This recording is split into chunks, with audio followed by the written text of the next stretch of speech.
আপোনালোকক ধন্যবাদ জ্ঞাপন কৰিছোঁ আৰু খুব সুন্দৰ প্ৰশ্ন সুধিছে আৰু এই প্ৰশ্নৰ উত্তৰটো আচলতে মই এনেকুৱা ধৰণে দিব বিচাৰোঁ যে এটা সময়ত আমাৰ ৩-৪টাকৈ MP আছিলে।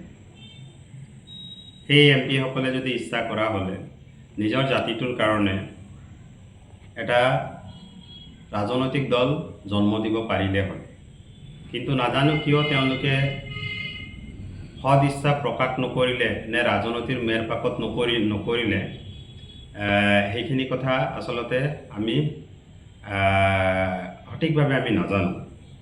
কিন্তু এটা কথা কওঁ, যিসকল সেই সময়ত আমাৰ সাংসদ আছিলে বা যিসকল আমাৰ মন্ত্ৰী আছিলে বা যিসকল আমাৰ বিধায়ক আছিলে, তেওঁলোকে যদি সেই সময়তে চিন্তা কৰা হ'লে আজি আমি বহু দূৰলৈ আগবাঢ়ি গ'লোঁ। আনকি আমি মাটিৰ পট্টাও পালোঁ হয়, জনজাতিকৰণো পালোঁ হয়, আমাৰ মজুৰিও বৃদ্ধি হ'লে হয়, যুৱক যুৱতীবিলাকৰ কাৰণে সংস্থাপন হ'লে হয়, যুৱক যুৱতীবিলাকৰ কাৰণে আপোনাৰ ব্যৱসায়ত আগবাঢ়ি যাব পাৰিলে হয়, কিন্তু তেওঁলোকে সদ ইচ্ছা প্ৰকাশ নকৰিলে।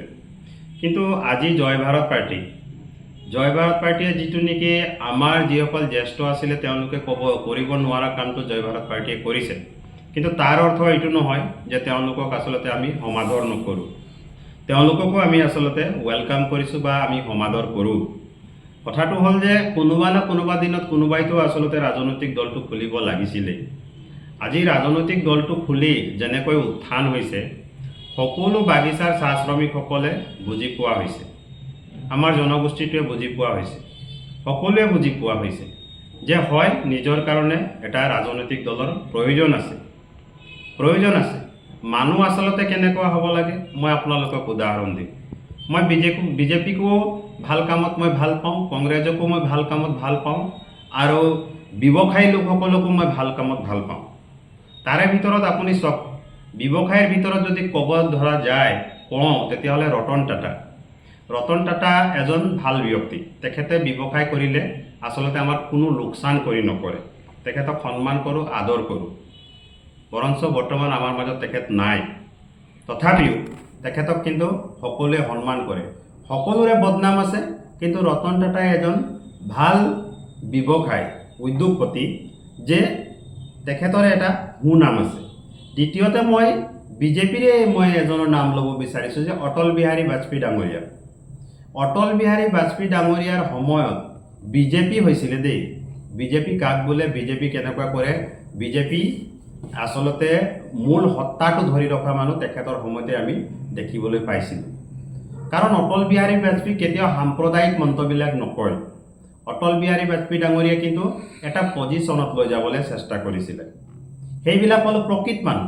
তাৰ পাছত মই নাম ল'ব বিচাৰিছোঁ APJ আব্দুল কালাম ডাঙৰীয়া, আমাৰ ৰাষ্ট্ৰপতি আছিলে আমাৰ ভাৰতৰ।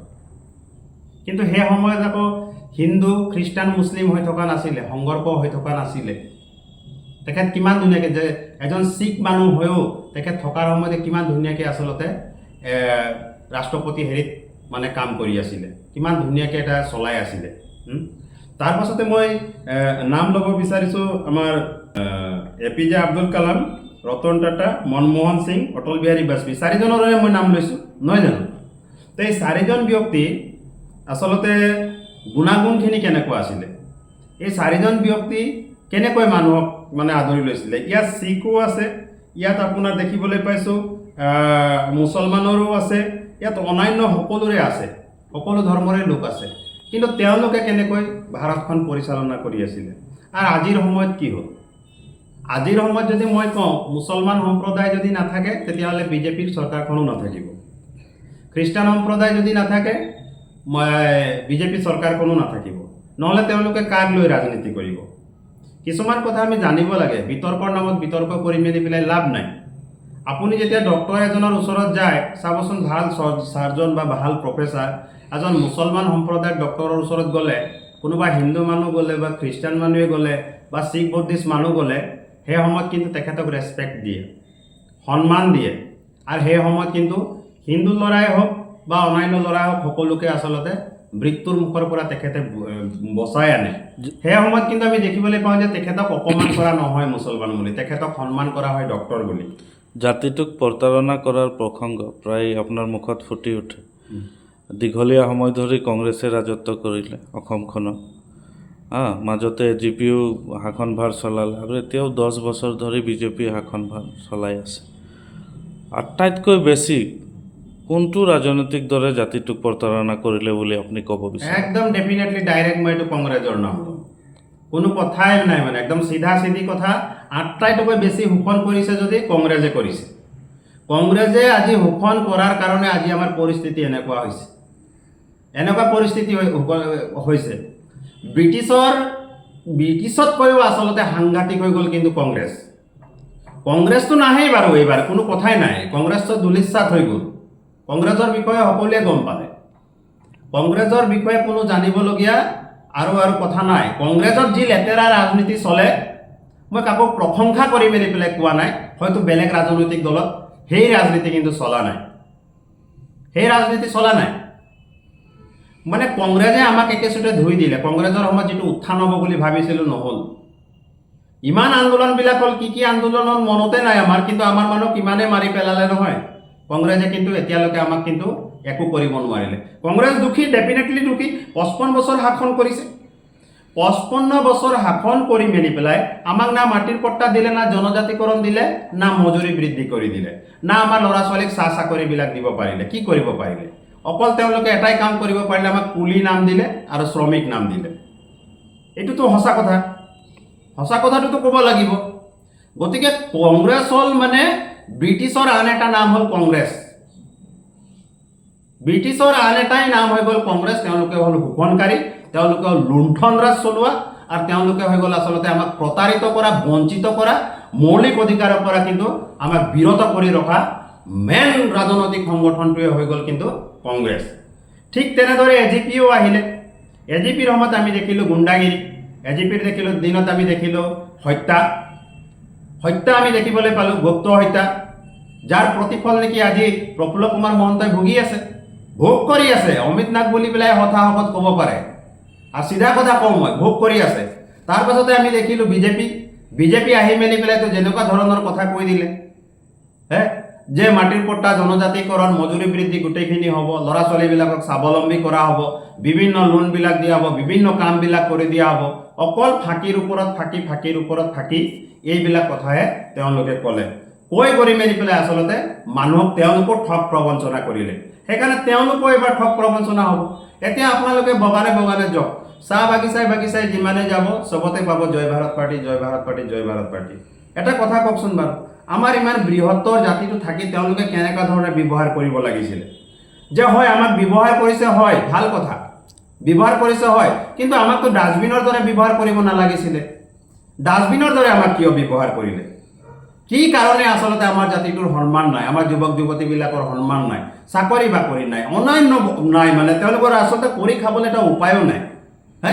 লাষ্টত গৈ মেলি পেলাই তেওঁলোকে কি কয়, ল'ৰাজন ভাল আছিলে বোলে, মদ খাই বোলে ঢুকাই গ'ল। সেই পৰিস্থিতিলৈ কোনে ঠেলি দিলে? ল'ৰাজন বোলে প্ৰথমে ভালে আছিলে, এতিয়া বোলে চোৰ ডকাইত হৈ গ'ল। সেই পৰিস্থিতিলৈ কোনে ঠেলি দিলে? চৰকাৰেতো ঠেলি দিছে। যদি ইমান পঢ়া শুনা কৰি মা দেউতাই চাহ বাগিচাত চাহপাত ছিঙি মেলি পেলাই, কোৰ মাৰি পেলাই, কষ্ট কৰি মেলি পেলাই যদি সেই ল'ৰা ছোৱালীক পঢ়াই শুনাই যদি এটা চাকৰিৰ যোগ্যতা যদি কৰি নিদিয়ে চৰকাৰে, তেতিয়াহ'লে আৰু তাতোতকৈ মানে অযুক্তিৰ কাম কোনে কৰি আছে? এই চৰকাৰবিলাকে কৰি আছে। সেইকাৰণে এতিয়া সকলো যুৱক যুৱতী উঠিছে, আৰু আমাৰ জয় ভাৰত পাৰ্টিৰ মূল শক্তিটোৱে হ'ল যুৱক যুৱতী, উঠি অহা চাম, ইউথ, নিউ জেনেৰেশ্যন। তেওঁলোকে বুজিছে, তেওঁলোকৰ কাৰণে কাম কৰিম, তেওঁলোকৰ কাৰণে আমাৰ ওচৰত কাম কৰিব পৰা তেনেকুৱা ক্লুবিলাক আছে, তেনেকুৱা উপায়বিলাক আছে। আজি যদি এইবিলাক চৰকাৰে কৰা হ'লে এইটো কিন্তু পৰিস্থিতি কেতিয়াও নহ'লে হয়। সাংগঠনিক কাম কাজ কেনেদৰে চলি আছে? আৰু সাংগঠনিক কাম কাজ আমাৰ বিৰাট ধুনীয়া চলি আছে, আৰু ভাল ধৰণে চলি আছে, আৰু চলি আছে। আমি নতুনকৈ গঠিত হোৱা সকলোকে আমন্ত্ৰণ জনাওঁ। আটচাকো কৈছোঁ, আছাকো কৈছোঁ, SCMSো কৈছোঁ, BCMSো কৈছোঁ, আৰু যিমান জনগোষ্ঠীয় দল সংগঠন আছে সকলোকে কৈছোঁ, সকলোৱে একত্ৰিত হৈ মেলি পেলাই একেটা মঞ্চত আহক। ভোটাৰ ৰাইজক কি আহ্বান জনাব? ভোটাৰ ৰাইজক এটাই কথাই ক'ম যে জয় ভাৰত পাৰ্টিৰ বাদে আপোনালোকে কাকো ভোট নিদিব। জয় ভাৰত পাৰ্টিৰ পিনে অৰ্থাৎ আদিবাসী চাহ শ্ৰমিকৰ অবিহনে চৰকাৰ গঠন কৰিব নোৱাৰে। আমাক দুখ লাগে কেতিয়াবা এনেকুৱা দেখো, আমি সকলোকে কোৱা নাই, কোনোবাই আমাক কৈ দিয়ে তোমালোকে ঝাৰখণ্ডৰ পৰা আহিছে, ঝাৰখণ্ডলৈ গুচি যোৱা। কোনোবা কৈ দিয়ে উৰিষ্যাৰ পৰা আহিছে, তোমালোকে উৰিষ্যালৈ গুচি যোৱা, ছত্তীশগড়লৈ গুচি যোৱা। কি আমি মূল আদিবাসী নহয় নেকি? তাত যেতিয়া ST পাইছে আমি কি ইয়াত ST পাব নালাগে নেকি? ৰাজনৈতিককৰণৰ নামত যদি ৰাজনীতি কৰি থাকে তেতিয়াহ'লে সেই ৰাজনীতি সফলতা নাপায়। যদি হিমন্ত বিশ্ব শৰ্মা ডাঙৰীয়াই, যদি আজি তৰুণ গগৈ ডাঙৰীয়াই, যদি গৌৰৱ গগৈ ডাঙৰীয়াই এইবিলাকে যদি ইটোৱে সিটোক আচলতে বুকুয়া ছটাছটি কৰি থকাতকৈ যদি তেওঁলোকে উন্নয়নৰ কাম কৰাহেঁতেন নহয়, আজি এই জয় ভাৰত পাৰ্টি কেতিয়াও গঠন নহ'লে হয়। তেওঁলোকে ভাল কাম কৰকচোন, ভাল কাম কৰিলে জয় ভাৰত পাৰ্টিনো ইয়াত দৰকাৰ কিয় আছে? কি দৰকাৰ আছেনো? সকলো ৰাইজে ভাবক, সকলোৱে ভাবক, অকল আমাৰ আদিবাসী চাহ শ্ৰমিকসকলক কোৱা নাই, আমাৰ 6 জনগোষ্ঠীৰ ৰাইজকে কৈছোঁ। সকলোৱে ভাবকচোন আমি কি কাৰণে জন্ম দিবলগীয়া হয়, কি কাৰণে?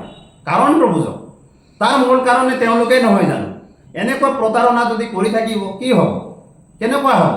কেনেকৈ উন্নতি হ'ব? আমি ডেভেলপমেণ্ট বিচাৰোঁ, নৱপ্ৰজন্মই আমি ডেভেলপমেণ্ট বিচাৰোঁ, আৰু সেইটো কৰিব পাৰিম। সেইটো নিষ্ঠাৰে সাহসিকতাৰে আচলতে আমি কাম কৰিব পাৰিম। গতিকে মই এইটো কথাই আহ্বান কৰিছোঁ যে ধৰ্মৰ নামত বিভক্তকৰণ, ধৰ্মৰ নামত আপোনাৰ কাজিয়া লগোৱা, এইবিলাক আচলতে বন্ধ কৰিব লাগে। এতিয়া মই 3টা দেশৰ কথা কৈছোঁ আপোনালোকে, 3টা ৰাজ্যৰ কথা কৈছোঁ। নাগালেণ্ডত আমাৰ খ্ৰীষ্টান মানুহৰ জনসংখ্যা বেছি, অসমত আমাৰ হিন্দু মানুহৰ জনসংখ্যা বেছি, মিজোৰাম আমাৰ জম্মু কাশ্মীৰত মুছলমানৰ সংখ্যা বেছি। কিন্তু এই 3টা যে ৰাজ্যৰ এই CMে কাজিয়া লাগে নেকি? দেখিছে নেকি আপোনালোকে? একেলগে বহি কোনোবা নাগালেণ্ড যাব, কোনোবা জম্মু কাশ্মীৰ যায়, কোনোবা হয়তো অসমলৈ আহে, এনেকুৱা হৈ মেলি পেলাই তেওঁলোকে কথা বতৰাবিলাক চলি থাকে। তো তেওঁলোকৰ কথা বতৰাবিলাক তেওঁলোকৰ ৰাজ্যৰ আচলতে মন্ত্ৰীবিলাকৰ লগত তেওঁলোকৰ ভাল আলাপ আলোচনা হৈ থাকে। আৰু এই 2জনমান মানুহ টকশ্বত বহি ল'ব, টকশ্বত বহি মেলি পেলাই আমাৰ মাজত কাজিয়া লগাব, আমাৰ মাজত একদম হতাহতি কৰি দিব, খুনাখুন কৰি দিব, আমাৰ মাজত তৰোৱাল ধৰাই দিব, আমাৰ মাজত কটাৰী ধৰাই দিব, অস্ত্ৰ ধৰাই দিব, তেনেকুৱা ধৰণৰ পৰিৱেশৰ সৃষ্টি কৰে। লাষ্টত দুখী হয় যিসকল মানুহ মৃত্যু হয়, বা যিসকল মৃত্যু হৈ যায় বা মৃত্যু কৰে তেওঁলোককে দুখী সজা হয়। প্ৰকৃততে দুখী কিন্তু তেওঁলোককে জেলত দিব লাগিব। এতিয়া গণতন্ত্ৰ হৈ থকা নাই, গণতন্ত্ৰ কিন্তু হৈ থকা নাই। কোৰ্টত আপোনালোকে যাবচোন, কোৰ্টত এটা কথা লিখা থাকে, আপোনালোকে দেখিবচোন। তাৰ যি কম মই সঁচা কম, যি সাক্ষ্য দিম মই সঁচা সাক্ষ্য দিম, মই ধৰ্মৰ নামত শপত খাই কৈছোঁ। তথাপিও কিন্তু কোৰ্টে মানি নলয়, কোৰ্টে কিন্তু ন্যায়হে কৰে, ন্যায় দিয়ে, ন্যায়ৰ ওপৰত বিশ্বাস কৰে। কিন্তু আজিকালি এনেকুৱা হ'ল যেন সেই বাক্যশাৰী এনে লিখা আছে, সেইখিনি আচলতে আমি দেখিবলৈ পাইছোঁ যে মিনিষ্টাৰ MLAৰ শ্ৰুতলিপি মতেহে চলে। যদি মেজিষ্ট্ৰেটে যদি শ্ৰুতলিপি মতে চলে, যদি প্ৰশাসনে যদি ৰাজনীতি কৰিবলৈ লয়, তেতিয়াহ'লে এইবিলাক কেনেকুৱা ধৰণৰ কথা? অসম কলৈ গৈছে? তেওঁলোকে তেতিয়াহ'লে ৰাজনীতিয়ে কৰক, অসমৰ পৰা কোৰ্টটো উঠাই দিয়ক, অসমৰ পৰা এই প্ৰশাসনটো উঠাই দিয়ক, DC office, SP office, police থানা, SDC অফিচ যিমান আছে গোটেইখিনি, এণ্টি কৰাপশ্যন, CBI, NI এইবিলাক উঠাই দিয়ক, উঠাই কৰি মেলি পেলাই তেওঁলোকে সকলোৱে ৰাজনীতিয়ে কৰক, ৰাজনীতিয়ে কৰক। কবিতা গালেও যদি NI তাত সোমাবলগীয়া হয়, জেলত যাবলগীয়া, শিলগুটি মাৰিলেও যদি NIয়ে কেছ লয়, এইটো কেনেকুৱা নিয়া হয়? মইতো একো বুজিয়ে পোৱা নাই। মেজিষ্ট্ৰেটৰ ওচৰত সত্য কথা ক'লেও নাই, নহ'ব, তোমাক জেললৈ প্ৰেৰণ কৰিবই লাগিব। এনেকুৱা ধৰণৰ যদি দেখিবলৈ পাইছোঁ, আচলতে মানুহৰ মানসিকতাবিলাক কি হৈছে? কাৰ ওপৰত বিশ্বাস কৰিব মানুহে? কাৰ ওপৰত বিশ্বাস কৰিব? এনেকুৱা এটা পৰিৱেশৰ সৃষ্টি কৰি দিছে, গোটেইবিলাক কিন্তু অসম এদিন কিন্তু তেওঁলোকে নিজেই জ্বলাই ল'ব আৰু গোটেই অসমখন শেষ কৰি দিব, গোটেই অসমখন শেষ কৰি ল'ব। গতিকে এনেকুৱাখিনি কৰিবলৈ নাপায়। অকণমান মানসিকতাখিনি অকণমান চেঞ্জ কৰক। ৰাজনৈতিক জয়ী হ'বৰ কাৰণে আপোনাক কুপন্থা নালাগে, আপুনি সুপন্থা অৱলম্বন কৰক, আপুনি জয়ী হ'বই। আপুনি এজন ভাল ব্যক্তি হ'বৰ কাৰণে আপুনি এটা ভাল পন্থা অৱলম্বন কৰক, ভাল পন্থা অৱলম্বন কৰক। সকলো দলকে কৈছোঁ, এই ঘমণ্ডি স্বভাৱবিলাক, প্ৰাউডি স্বভাৱবিলাক, ইটোক জেল সোমোৱা স্বভাৱবিলাক, ইটোৰ ওপৰত আচলতে আক্ৰোশমূলক কথাবিলাক, এইবিলাক কিন্তু কৰাৰ পদ্ধতি নকৰিব। আপোনালোকে আমাক টাৰ্গেট কৰে কাৰণে মই আপোনালোকক টাৰ্গেট কৰোঁ। আপোনালোকে আমাক আচলতে বেয়া দৃষ্টিৰে চাই কাৰণে আপোনালোকক আমি বেয়া দৃষ্টিৰে চাবলৈ আমি বাধ্যত পৰি যাওঁ। তেতিয়াহ'লে প্ৰত্যেকটো অসমৰ মুখ্যমন্ত্ৰীয়ে যেতিয়া নেকি দুৰ্গা পূজা আহে তেতিয়া কিয় আচলতে শুভেচ্ছা দিয়ে, যেতিয়া ঈদ আহে কিয় শুভেচ্ছা দিয়ে, যেতিয়া নেকি আপোনাৰ বৰদিন আহে তেতিয়া কিয় শুভেচ্ছা দিয়ে, বা অন্যান্য পৰৱবিলাক হৈ যে কি কাৰণে আচলতে শুভেচ্ছা দিয়ে? যদি ধৰ্মৰ নামত কাজিয়াই লগাবলৈ আছিলে তেতিয়াহ'লে প্ৰত্যেকটো ক্ষেত্ৰত আপোনালোকে শুভেচ্ছাটোনো কিয় দিয়ে? সেইকাৰণে এই কথাটো ৰাইজ বুজিব লাগে যে তেওঁলোকে ৰাজনীতি কৰিছে আৰু আমাৰ মাজত মিলা প্ৰীতিটো আমি থাকিব লাগে। সত্য কি বস্তুটো আছে অনুসন্ধান কৰক, নিজৰ বিবেকক নিজে বিবেকে সোধক, আৰু যদি সেইটো নহয় ৰাইজমেল পাতিও আলাপ আলোচনা কৰক যে সেইটো কৰিছে। এতিয়া মই এটা কথা কওঁ, কংগ্ৰেছৰ লগতো মুছলমান মানুহ আছে, বিজেপিৰ লগতো মুছলমান মানুহ আছে। এতিয়া অসমৰ মাননীয় মুখ্যমন্ত্ৰী হিমন্ত বিশ্ব শৰ্মাৰ চেনেলতে দেখোন ৱাজবীৰ ডাঙৰীয়া আছে, জাৰিৰ হুছেইনৰ নিচিনা মানুহ আছে।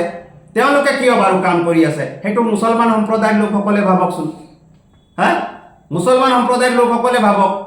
এতিয়া আমি দেখিবলৈ পাইছোঁ যে গৌৰৱ গগৈতো এজন হিন্দু ব্যক্তি হয়, তেওঁলোকৰ লগতো এতিয়া এই কালি পৰহি দেখিছোঁ ৰেজাউল কৰিম আৰু অন্যান্য কোনোবা তেওঁলোকৰ হেৰিত জইন কৰিছে।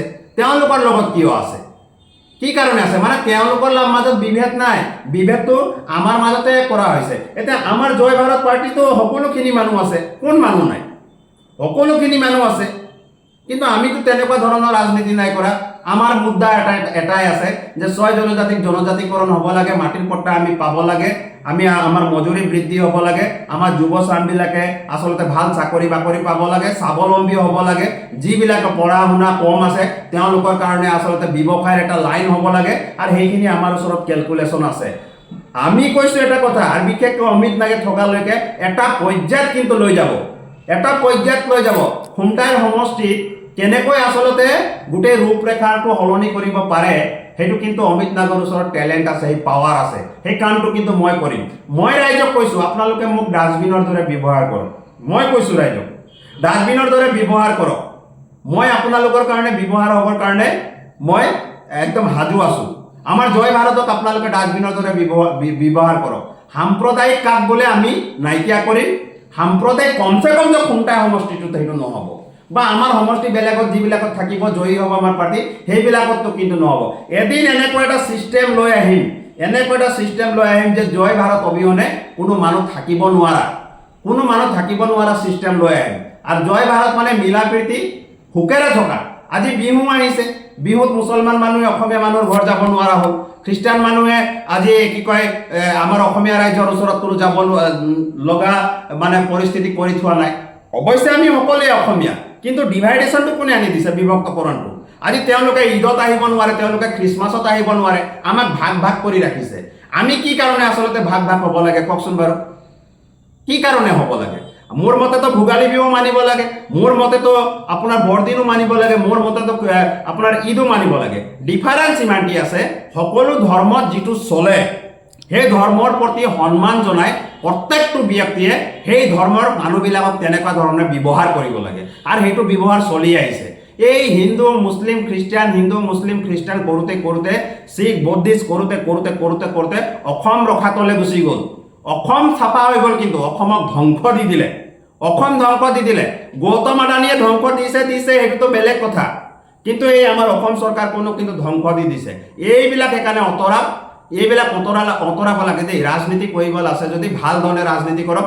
ভাল ৰাজনীতি যদি হিমন্ত বিশ্ব শৰ্মা ডাঙৰীয়াও কৰে, দিলীপ শইকীয়া ডাঙৰীয়াও যদি ভাল ৰাজনীতি কৰে, গৌৰৱ গগৈ ডাঙৰীয়াও যদি ভাল ৰাজনীতি কৰে, তেতিয়াহ'লে কিন্তু মানুহ কিন্তু তেওঁলোকক আঁকোৱালি ল'ব। তেওঁলোকৰ এই ফটুৱা কথাবিলাক শুনিবৰ কাৰণে, এই ফাল্টু কথাবিলাক শুনিবৰ কাৰণে, দাগাবাজ কথাবিলাক শুনিবৰ কাৰণে আমাক আচলতে শিকাব নালাগে। কাৰণ প্ৰত্যেকটো দলতে আমি দেখিবলৈ পাইছোঁ যে উগ্ৰপন্থীবিলাক সোমাই আছে, নাই নেকি? কওকচোন বাৰু। প্ৰত্যেকটো দলতে বেয়া মানুহবিলাক সোমাই আছে, ৰেপিষ্টবিলাক সোমাই আছেনে নাই?